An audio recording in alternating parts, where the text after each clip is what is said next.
So I know I've been kind of MIA for the past couple weeks. I'm not gonna lie, I have been laying low, and a lot of it, I've been I've been really sitting back and just trying to get a deeper understanding of everything going on. And there's a couple real reasons why I haven't been making as many videos as I used to. Now, first and foremost, I'm tired of the same old stuff. I feel like it's the same 3 or 4 topics that circulate the headlines, and then everybody piles on, gives their take on it. And I don't want to be one of those people. There's no shortage of conservative YouTubers that make videos about AOC and about Trump said this and that, and all the constant swirl, Ilhan Omar, just the daily distracting chaos. I also feel like I was getting pulled into that vortex.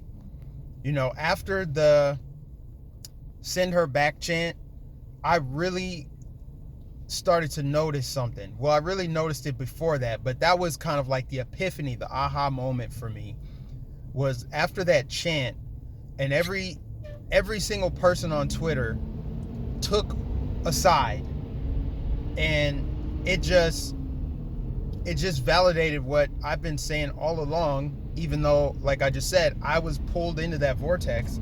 This false left-right paradigm, it's designed to destroy the country. And I'm not going to be, to be short about it, I'm not going to be a Republican cheerleader. I'm going to attack the left. I'm going to call them out. But I'm not going to sit here and be some cheerleader for the Republicans like they're better. The whole reason Trump got elected is because the two-party system was failing the country, and still is failing the country. Outside of Rand Paul, most Republicans are just scumbags. They don't care about us. And what it seems to me like is you have a lot of conservatives that are just Republican puppets. They're just talking heads to get people to vote Republican. I didn't see that at first, but I see it now. There's a lot of identity politics being played on the right, a lot of just back and forth garbage with the left. And I no longer really want to participate in that because it's not productive. And like I said before, there's hundreds, if not thousands of people already participating in that. There's new channels sprouting up. There's new Twitter pages, new Facebook pages. And all they're doing is regurgitating the same talking points of mainstream conservatives. And it's all just a dog and pony show. Like, oh, let's pretend to be offended about something that leftists did, and this is racist, let's call them out. Again, I was caught up in that too. But what I saw is that it wasn't productive. So that bothered me.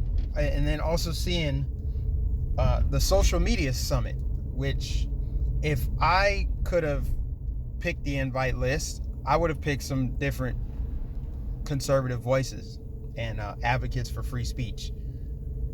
There were some snubs. There's some people that I feel like should have been there that didn't receive an invite, myself included. I know I'm not the biggest YouTuber in the world. I haven't been doing this for long, but my voice is still important.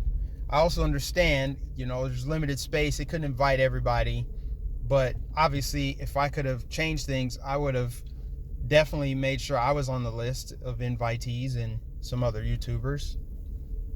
And yeah, I don't know about that. That didn't sit well with me. That it seems like there's just a growing establishment of conservatives and I guess YouTubers, conservative YouTubers, right?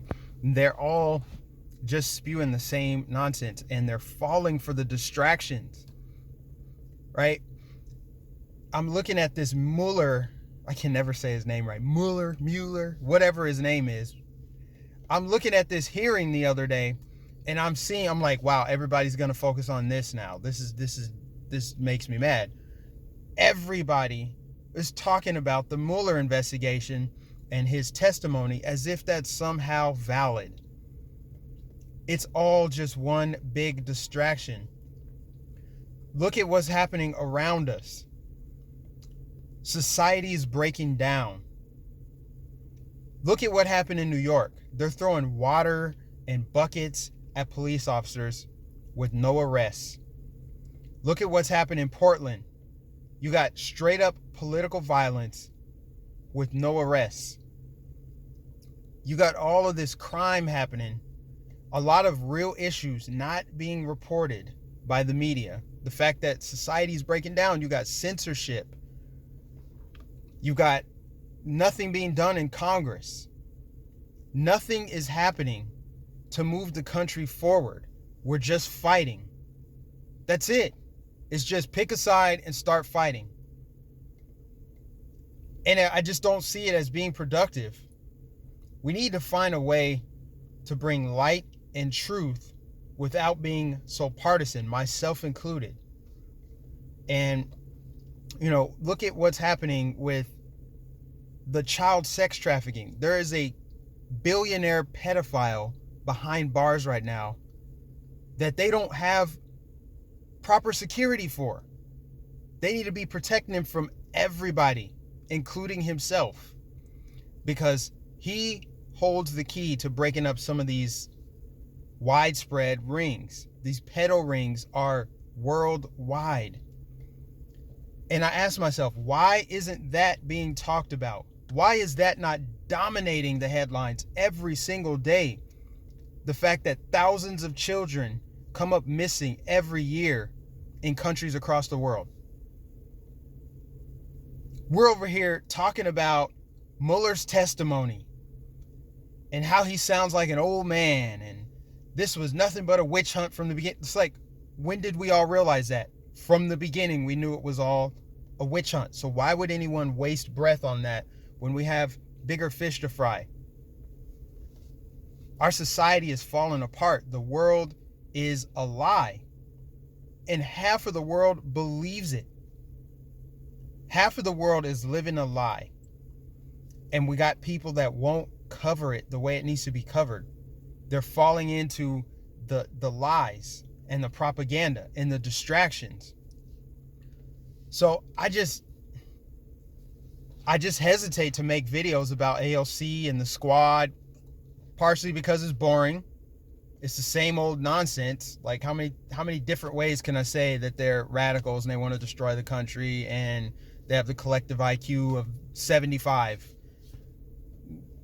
How many times can I say that? How many different ways? How can I be creative to say the same thing over and over? I can't be the only one that feels this way too. I just think that it's not a strategic use of my time to continue making the same old videos. Don't get me wrong. I'm still going to call out the left. I still call out the hypocrisy and the double standards and bring truth that way. But don't expect me to make videos about Mueller. I'm never going to talk about the Russia collusion thing. I want to talk about high impact topics like censorship, like incompetent government, like the fact that we're not getting any laws passed that help the country, the fact that you've got violence happening, the fact that there's all this satanic pedophilia happening in the shadows. I'm not taking my eyes off the ball. So I just wanted to share that with you guys, let you know I'm not hiding out. I haven't forgotten about you guys. I've just been reflecting, and now I have a deeper understanding, and now I feel like I'm leveling up as a person, and that's how it should be, right? I've come into politics. I came into politics, last year, pretty much. And the initial shock of, oh no, the party switch was a myth, that wore off. And then it switched to, man, I didn't realize how deep the rabbit hole went. And I got to get the word out. So, as always, guys, I appreciate you. Shout out to all the new subs. Please like, share, comment, subscribe, follow me on social media accounts, Facebook, Twitter, Instagram. Just type in Mike Nificent 813 and I should pop right up. And I'll catch you guys in the next video.